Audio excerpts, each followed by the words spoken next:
The audio camera ships with all the necessary components in a waterproof Pelican case. The cable case contains a USB 3.0 cable and power cable connectors for both the laptop and audio camera. The first step to removing the audio camera from the case is to connect the tripod to the base of the audio camera. The audio camera can be mounted on any standard tripod with a 1/4-20 bolt at the top.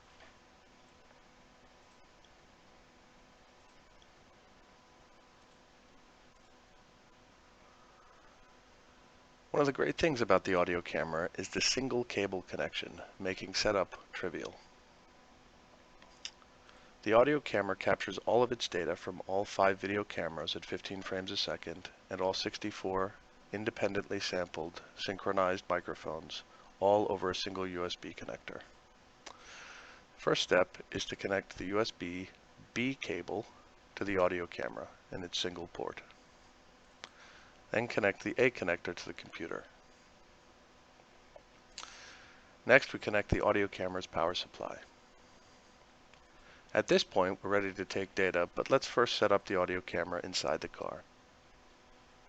For this data set, we'll place the audio camera on the center console and we'll record some white noise sources that are placed outside of the car.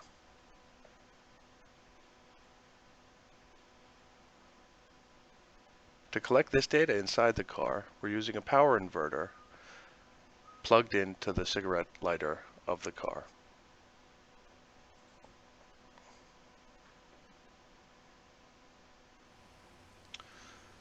Once the camera is connected, we can launch the real-time display, which gives us a video preview of the view from the audio camera. This will allow us to orient the camera in such a way that we can ensure that all items of interest can be seen. Here you can see the Mercator projection of this real-time display.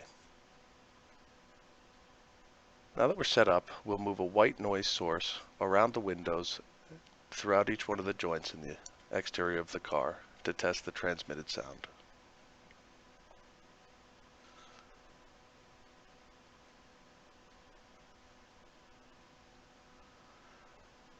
We'll also turn on the windshield wipers to see how much noise they generate inside the cabin.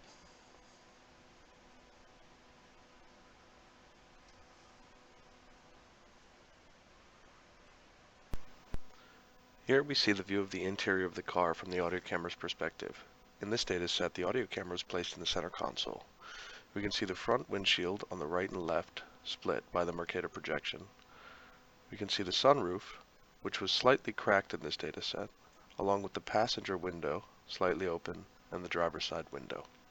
If we want to reorient the scene so that the windshield is in the front, we can simply use this slider. In this data set, a white noise source was moved from the bottom left of the windshield, up across the left edge of the windshield, over the sunroof, finally ending at the back corner of the sunroof. If we look at the top right pane, we see a time domain signal of this white noise source as it was recorded by the audio camera. In the bottom right, we see a spectrogram of the 1-second selection window from the time domain. Here we can select an arbitrary frequency and time window to compute an audio image on.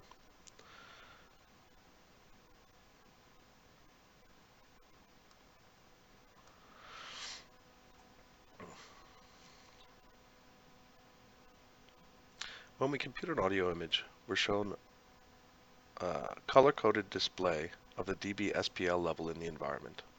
Here we can see the white noise source was at the bottom left of the windshield, and the amount of transmitted energy was around 53 dB. When we hover over the image, we can see more accurate dB information on the cursor's value in the bottom left pane. So the peak value here is about 52.5 dB SPL. Now let's move the time selection window to the point where the white noise source was over the sunroof.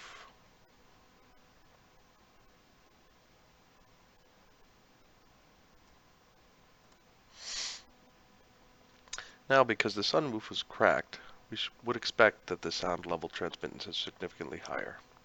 And in fact, we can see that 83.3 dB SPL is the level recorded at this point. Additionally, with this microphone icon, we can add virtual microphones to the scene and process a beamformed signal from each one of these locations. We'll simply left-click in the image to add an arbitrary number of virtual microphones, or right-click to delete existing microphone locations. Once we've selected a region we want to listen to, we can click on Process Beamformers. We're prompted to enter a name, and then time domain signals for each of these specific directions will be computed. Using the center plane, we can play each one of these signals. Additionally, if we're interested in the dynamics of a scene, we can select a longer time frame and compute an audio movie. This will give us a much higher resolution image and show the dynamics of the acoustic field on a very, very fine time scale. Once we've computed a movie, we can use the bottom left panel to play this movie. Here we can see how the field changes and how certain reflections come in and out depending on the instantaneous energy.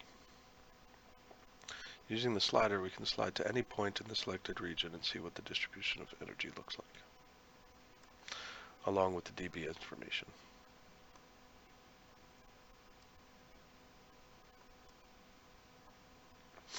If we find an interesting image, we can output this for reporting purposes.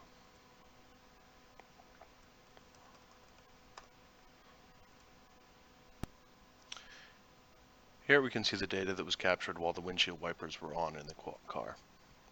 We can see that the data is periodic. Each time the windshield wipers turn over, they make a loud broadband sound. In between, we can see the period when the windshield wipers are sliding against the window.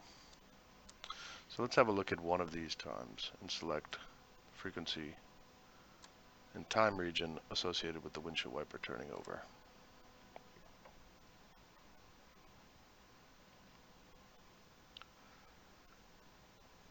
Here we can see the distribution of energy on the windshield that's caused by this oscillation of the windshield wipers.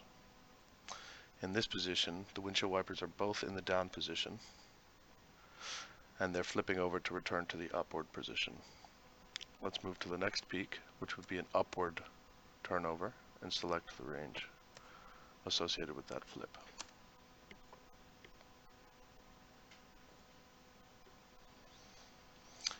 Here we can see the right windshield wiper is generating the majority of the energy at about 45.7 dBSPL.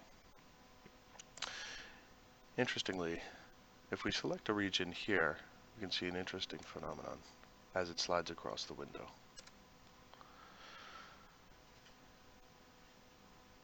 This particular sound noise is actually leaking and refracting over and through the sunroof where it was cracked.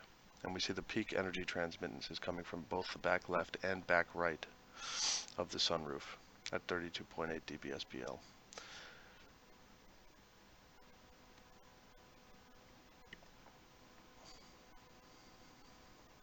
At the beginning of this recording, we can see that the dashboard was actually alarming.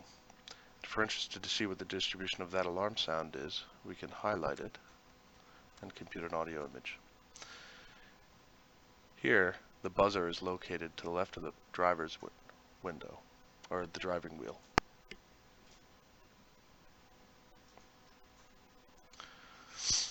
We can also see some additional reflections off the mirrors from this stationary tone.